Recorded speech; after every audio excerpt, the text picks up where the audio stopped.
हाँ जी, नमस्कार दोस्तों। स्वागत है आप सभी का। मैं रविंदर सिंह आप लोगों को आज पढ़ाने वाला हूँ जनरल साइंस। जनरल साइंस में हम काफ़ी अच्छे से टॉपिक को कवर करेंगे और एनटीपीसी और ग्रुप डी के लिए ये कारगर रहेगा बहुत ज़्यादा। तो क्वेश्चन नंबर 1 देख लेते हैं। वह कौन सा बल है जिसके कारण पिंड धरती के केंद्र की ओर खींचा चला जाता है? तो ये गुरुत्वाकर्षण बल है और इस बात को सब जानते हैं, ठीक है। लेकिन गुरुत्वाकर्षण बल को F से मैंने डिनोट कर दिया है। इसका फॉर्मूला क्या होता है? G(m1m2) upon r²। और इसका मात्रक क्या होता है? न्यूटन ही होगा। F बल का मात्रक न्यूटन ही होता है। G का मान कितना होता है? 6.67 मल्टीप्लाई 10⁻⁻11।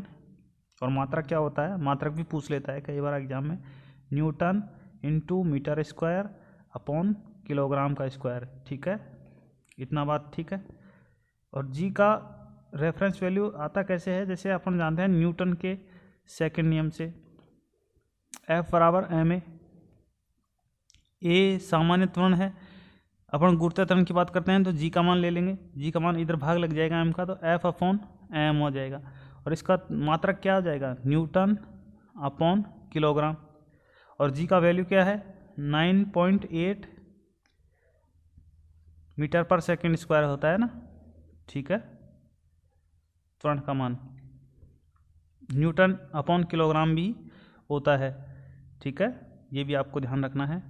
अब अगले क्वेश्चन पर चलते हैं। भूपृष्ठ से परावर्तित अवरक्त विकिरण भूपृष्ठ से परावर्तित अवरक्त विकिरण के अवशोषण द्वारा भूवायुमंडल के तापमान में वृद्धि की प्रक्रिया को क्या कहते हैं? ग्रीन हाउस प्रभाव कहते हैं। ग्रीन हाउस प्रभाव बेसिकली है क्या? तो आप ये जान लीजिए, जैसे सरफेस पर सूर्य से आने वाली किरण आ रही हैं और वापस लौटती हैं, तो कुछ किरणें वायुमंडल का सघन एटमॉस्फेयर होने के कारण यहीं अपवर्तित या परावर्तित होती रहती हैं, अपवर्तित हो जाती हैं, वापस पृथ्वी पर ही रह जाती हैं, तो उससे टेम्परेचर गर्म हो जाता है। इस प्रभाव को ग्रीन हाउस प्रभाव कहते हैं। इसके लिए CO2 गैस ज़्यादा ग्रीन हाउस प्रभाव को क्रिएट करती है, ये भी आपको याद रखना है। तो अगले क्वेश्चन पर चलते हैं। बंद कमरों में स्टोव व अंगीठी का प्रयोग न करने की सलाह दी जाती है, किस कारण से? क्योंकि कार्बन मोनोऑक्साइड के विषयन से। आप जानते हैं कि जैसे आग जलाने के लिए किस चीज़ की आवश्यकता होती है? ऑक्सीजन की। पहली बात तो ये देख लीजिए, जब ऑक्सीजन की कमी हो जाएगी तो कार्बन डाइऑक्साइड बनने लग जाएगी, और ऑक्सीजन की ज़्यादा कमी हो जाएगी तो कार्बन मोनोऑक्साइड बनने लग जाएगी। क्योंकि यहाँ तो 2 अणु हैं, तो अधिक ऑक्सीजन होगी तो ही कार्बन के साथ ऑक्सीजन अधिक मात्रा में होगी तो CO2 बनेगी, और कम मात्रा में होगी तो कार्बन मोनोऑक्साइड बनेगी। और आपको मैं बता दूं, कार्बन मोनोऑक्साइड CO2 और ऑक्साइड हमारे हीमोग्लोबिन से सबसे ज़्यादा रिएक्ट कौन करती है? कार्बन मोनोऑक्साइड, अगर वायुमंडल में प्रेजेंट हो तो। और उसके बाद कार्बन डाइऑक्साइड, और उसके बाद ऑक्सीजन रिएक्ट करती है हीमोग्लोबिन से। और हीमोग्लोबिन की बात आ गई तो ये इसमें लोहा का वर्णक पाया जाता है, और एक हीमोग्लोबिन से 4 ऑक्सीजन अणु को कैरी करता है एक हीमोग्लोबिन। आपको मेन बात ये सीखनी है कि यहाँ कार्बन मोनोऑक्साइड कितनी हानिकारक होती है, उससे कम हानिकारक होती है कार्बन डाइऑक्साइड। और कार्बन डाइऑक्साइड वैसे हानिकारक नहीं होती है, जो शरीर बनाता है वो हानिकारक नहीं होती है, ये जो व्हीकल्स होते हैं उनके जरिए हानिकारक होती है। तो आगे चलते हैं, क्वेश्चन नंबर 4 देख लेते हैं। तैराक को नदी के मुकाबले समुद्र पानी में तैरना आसान क्यों लगता है? और यही प्रश्न ऐसे भी आ सकता है कि जो जहाज़ है वो नदी के पानी में से समुद्र में जाता है, समुद्र में जाएगा तो वो थोड़ा सा ऊपर उठ जाएगा। इसका दोनों का एक ही कारण है कि समुद्र के पानी का घनत्व ज़्यादा होता है। ये रहा, समुद्री पानी का घनत्व साधारण पानी से ज़्यादा होता है, ठीक है। इसलिए समुद्र में जाएगा नदी से तो वो ऊपर उठ जाएगा, या कोई तैराक जाएगा नदी से समुद्र में तो वो भी ऊपर उठ जाएगा थोड़ा, ठीक है। आगे चलते हैं। क्वेश्चन नंबर 5, आर्द्रता निम्नलिखित से संबंधित है। वायु की नमी से संबंधित है। आपको मैं बता दूं कि आर्द्रता किसे कहते हैं। नॉर्मल वायुमंडल में जल के कण मिश्र हो जाते हैं। आपने बरसात से पहले देखा होगा, उमस का टाइम होता है, देसी भाषा में इसको उमस भी बोलते हैं। तो उससे उस समय टेम्परेचर भी हाई रहता है, लेकिन वायु में नमी आ जाती है। उस समय पसीने सबसे ज़्यादा निकलते हैं। शरीर से पसीना सर्वाधिक मात्रा में कब निकलेगा? जब आर्द्रता ज़्यादा होगी, आर्द्रता के समय, ठीक है। तो अगले क्वेश्चन पर चलते हैं।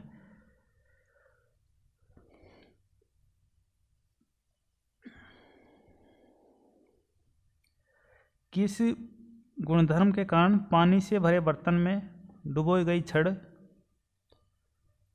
मुड़ी हुई प्रतीत होती है? तो आप जानते हैं कि जैसे कोई ये बर्तन है और उसमें कोई छड़ है तो वो ऐसे प्रतीत होगी मुड़ी हुई। कारण क्या है इसका? तो इसका कारण है अपवर्तन।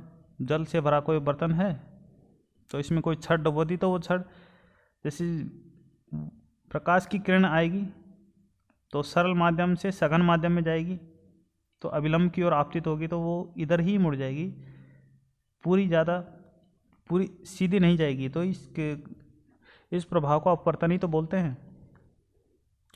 तो अगले क्वेश्चन पर चलते हैं। रिएक्टर पैमाने पर निम्नलिखित में से किसको मापा जाता है? भूकंप की तीव्रता को मापा जाता है, ठीक है। तीव्रता प्रबलता शब्द का पर्याय है। और आपको मैं बता दूं कि इम्पोर्टेंट बात यह है कि 1 से लेकर 12 तक डिजिट होते हैं, 12 तक सेक्शन होते हैं जिनके जरिए भूकंप को मापा जाता है। ये भी पूछा जाता है एग्जाम में। रिएक्टर स्केल इसका पैमाना है। सबसे कम वाले भूकंप को 1 से और अधिक वाले भूकंप को 12 की तरफ से नापते हैं।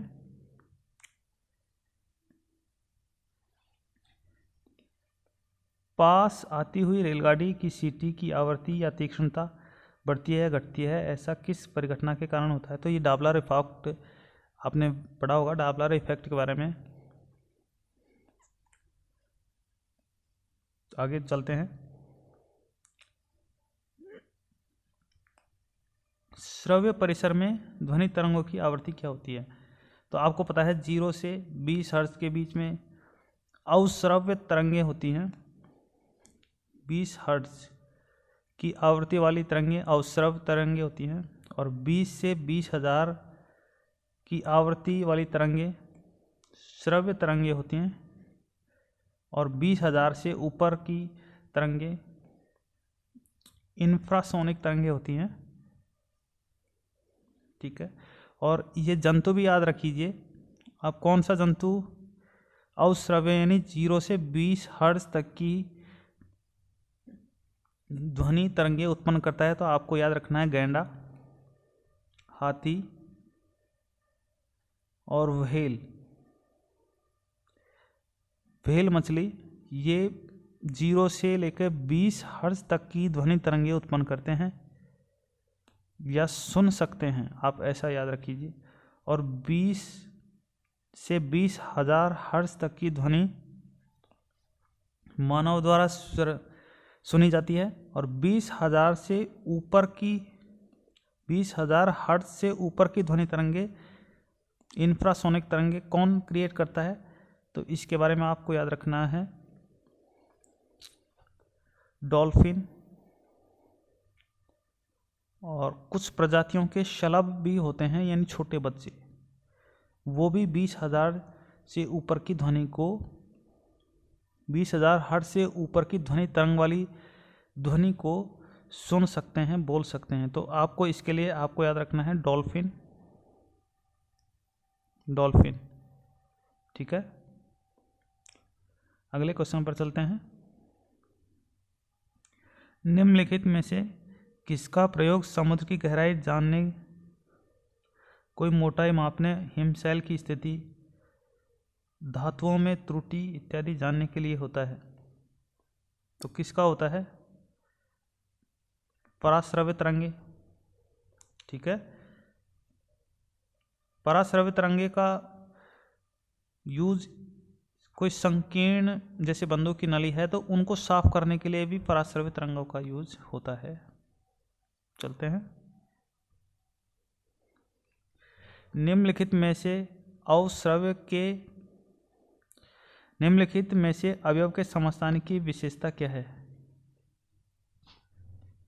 समस्थानिक क्या होता है? जैसे कार्बन 6C12 है, 6C12, तो ये इसका परमाणु क्रमांक हो गया, Z से रिप्रेजेंट करते हैं इसको, और ये इसका भार हो गया यानी Z। तो भार में क्या होता है? प्रोटॉन प्लस न्यूट्रॉन का द्रव्यमान, इसको A से रिप्रेजेंट कर देता हूँ मैं। ठीक है, तो समस्थानिक क्या होता है? जिसका परमाणु क्रमांक Z तो समान होता है। दो तत्व ऐसे होते हैं जिनका Z तो समान होता है, परमाणु क्रमांक तो समान होगा और द्रव्यमान संख्या डिफरेंट होगी। समझ गए? यानी जिसके नाभिक में प्रोटॉन की संख्या तो समान रहेगी और न्यूट्रॉन की संख्या डिफरेंट रहेगी, ऐसे भी बोल सकते हैं इसको। ठीक है, जैसे मैं लिख देता हूँ आपको समझाने के लिए, 6C12 और दूसरा तत्व है 6C13। तो इनमें प्रोटॉन की संख्या तो 6 है और न्यूट्रॉन की संख्या इसमें 6 है, इसमें 7 है। ठीक है, तो इस तरह से परमाणु क्रमांक समान हो गए, द्रव्यमान संख्या भिन्न हो गई। ऐसे तत्वों को समस्थानिक कहते हैं। अब क्वेश्चन नंबर 12 देख लेते हैं। 1000 वाट के एक हीटर का प्रयोग प्रतिदिन 2 घंटे तक पानी गर्म करने में किया जाता है। 10 दिनों में बिजली की खपत क्या होगी? तो इसके लिए क्या करना है आपको? 1000 वाट को मैंने आपको बताया कि 1 किलोवाट बोलते हैं। तो 1 यूनिट बराबर कितना होता है? 1 किलोवाट आवर, यानी 1 घंटे तक 1 किलोवाट ऊर्जा का खर्च होता है 1 यूनिट। ठीक है, तो मैं देख लेता हूँ 1000 वाट को क्या बोलेंगे? 1 किलोवाट। 1 किलोवाट ऊर्जा 2 घंटे तक प्रतिदिन चलती है 10 दिन तक, तो कितनी ऊर्जा हो गई?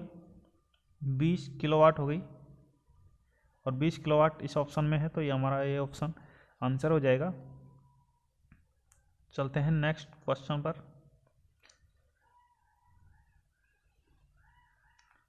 आर्किमिडीज का नियम निम्नलिखित में से संबंधित है? प्लवन के नियम से। आर्किमिडीज का नियम निम्नलिखित से संबंधित है? तैरने का नियम बोलते हैं ना आर्किमिडीज के नियम को, तो ठीक है।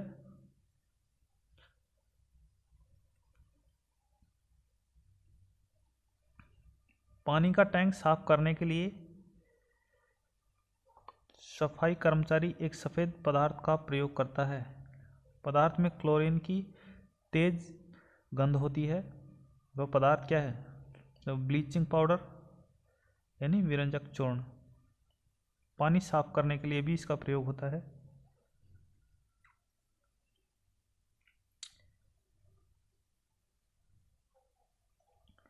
एक व्यक्ति केक पकाता है। केक छोटे आकार का वह सख्त बनाता है। वह कौन सा संगठक डालना भूल गया जिसके कारण केक फूलता व हल्का बनता है? तो इसका आंसर क्या? क्वेश्चन नंबर 15 है। क्वेश्चन नंबर 15 है, एक व्यक्ति केक पकाता है। केक छोटे आकार का वह सख्त बनता है। वह कौन सा संगठक डालना भूल गया जिसके कारण केक फूलता है वह हल्का बनता है? यानी आप जानते हैं खाने में क्या मिलाया जाता है? खाने का सोडा, खाना सोडा, ठीक है। और खाना सोडा का फॉर्मूला होता है NaHCO3। आप जानते हैं क्या? NaHCO3 खाना का सोडा है, और इसको बेकिंग पाउडर बोलते हैं, बेकिंग पाउडर। और इससे क्या है, CO2 बाहर निकलती है, इसमें CO2 है, ये देख लीजिए आप, ये इधर NaHCO2, CO2 बाहर निकलती है तो वो थोड़ा मोटा हो जाता है, तो इसका आंसर हो जाएगा बेकिंग पाउडर।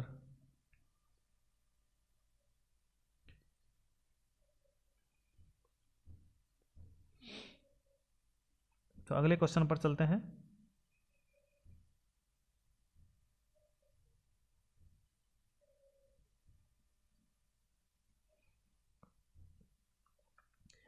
क्वेश्चन नंबर 16 है, कांच की बोतल को पानी से पूरी तरह भरने के बाद फ्रिज में बर्फ जमने के लिए रख दिया जाए तो बोतल टूट जाती है। कारण क्या है इसका? जो एक तो बर्फ है, एक तो बर्फ है इधर, तो इधर ये वाटर, पानी, पानी मान लीजिए, तो इनमें से आकार तो बड़ा है, पानी भर के रखा है और बर्फ बनी है, तो बोतल फूट जाएगी। कारण क्या है इसका?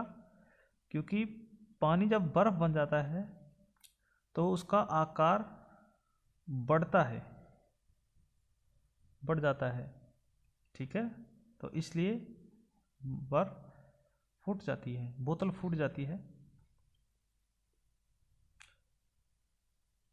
इसका आंसर कौन सा होगा? पानी बर्फ बनने पर फैलता है, क्या आंसर हो जाएगा इसका?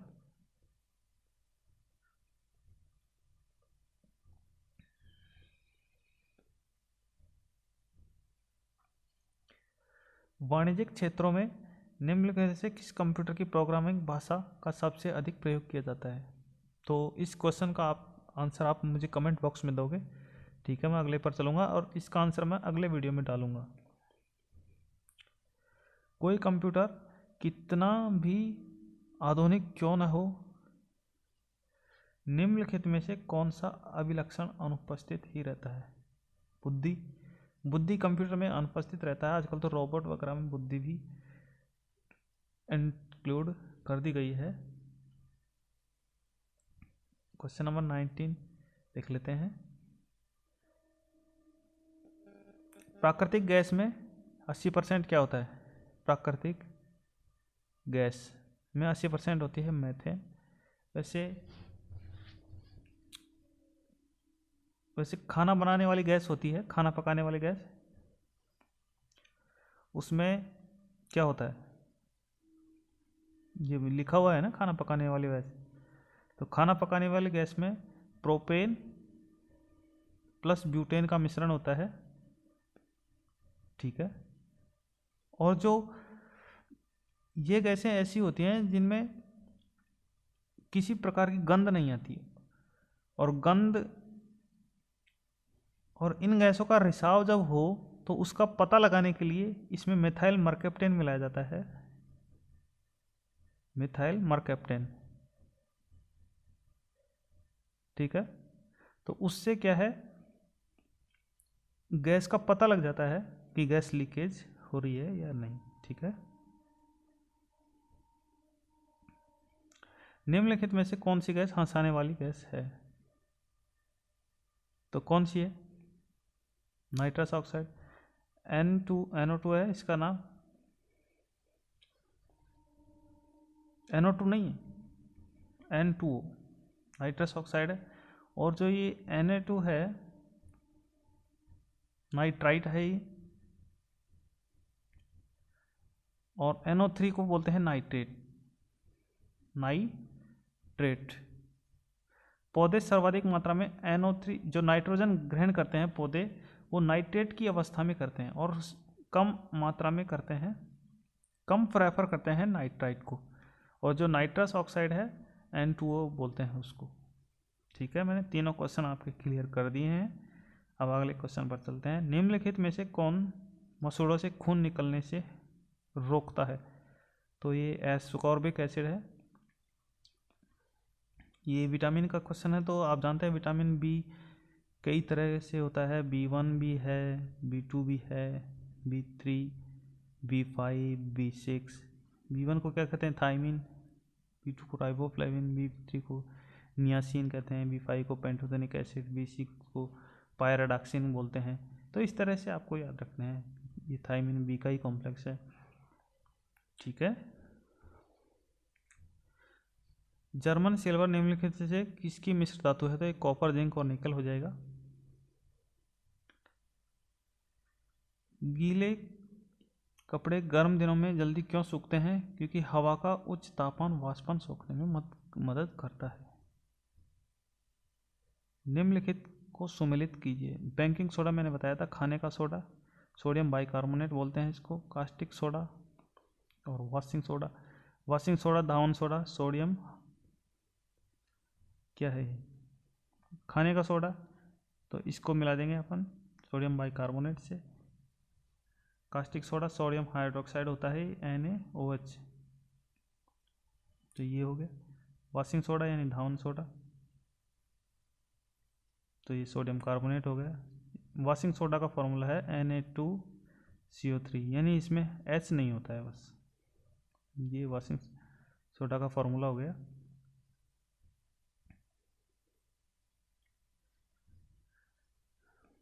क्वेश्चन नंबर 25 है, विशेष मच्छर द्वारा मलेरिया फैलता है, यह खोज सर्वप्रथम किसने की थी? रोनाल्ड रॉस ने की थी। तो चैनल को ज़रूर सब्सक्राइब कीजिए। ठीक है, प्लीज़ लाइक माय वीडियोस, और हम बहुत अच्छे से सेशन आपको लेके आएंगे। और ठीक है, थैंक यू फॉर वॉचिंग।